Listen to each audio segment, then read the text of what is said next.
Should you watch 86? Welcome to a new series on this channel where I will 100% give objective facts and definitely not my biased opinions on why you should watch certain anime series or not. We'll make it quick and talk about different aspects like the story, the animation, the characters, which will also take into account how thick a character is, the music, and at the end, the very end, we will slap all of these factors into a scale called the moist meter. Good luck in court. Wait, that's taken already. I'll just say if it's worth watching or not. So without further ado, should you watch 86? Watching this anime is like watching a slow burn romance, but instead of the girl going Kia, Oni-chan, or the guy getting shy and getting too flustered over accidentally seeing her bra, you just have people dying left and right, pure tragedy. Because this is a story that takes place in a world where people are basically racist.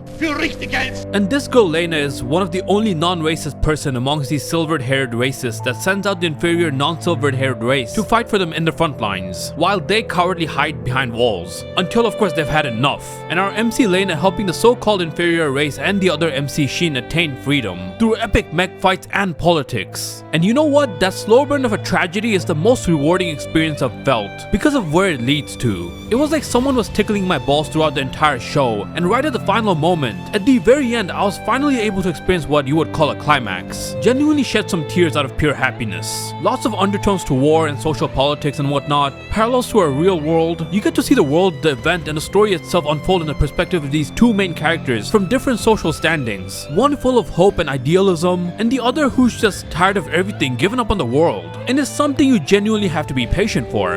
Is the story original? No. The theme? No. But it does take those tropes or common central themes and makes it an unforgettable experience.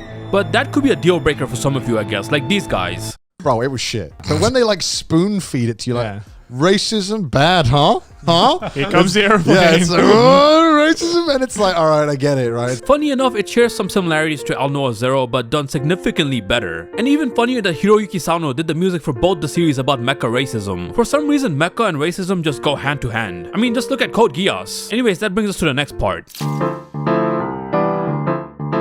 Honestly, this part shouldn't even be a thing. The moment you hear the name Hiroyuki Sawano, you know the soundtrack is gonna be an absolute banger. I mean, have you even heard all the hype moments in Attack on Titan, ReZERO, 7 Deadly Sins, Blue Exorcist, Kill la Kill, Guilty Crown, Owari no Seraph, Solo Leveling, Cabaneri of the Iron Fortress, Boku no Pico, you get my point. This guy's music can make your grandma bench press 200. We gotta learn to get back, but is it with the and 86 manages to show that this guy isn't just good at action music but also emotional ones. Iconic tracks that will just make you feel things. Brother, what are you doing? This is A1 Pictures. They're setting a pretty good baseline nowadays when it comes to animation standards. I'm no Sakuga bro, but the animation and art style is pretty much my type of thing. You may disagree, but I think it complements the original character designs pretty well. Combined with the soundtrack, some of the mech fight scenes are absolutely cracked. I'm not even a huge mech fan, but that shit had me at the edge of my seat. Obviously there's some 3D, but it complements it perfectly. And I think once you see that Undertaker fight scene, that will make that pretty clear. This man Shin is just cold.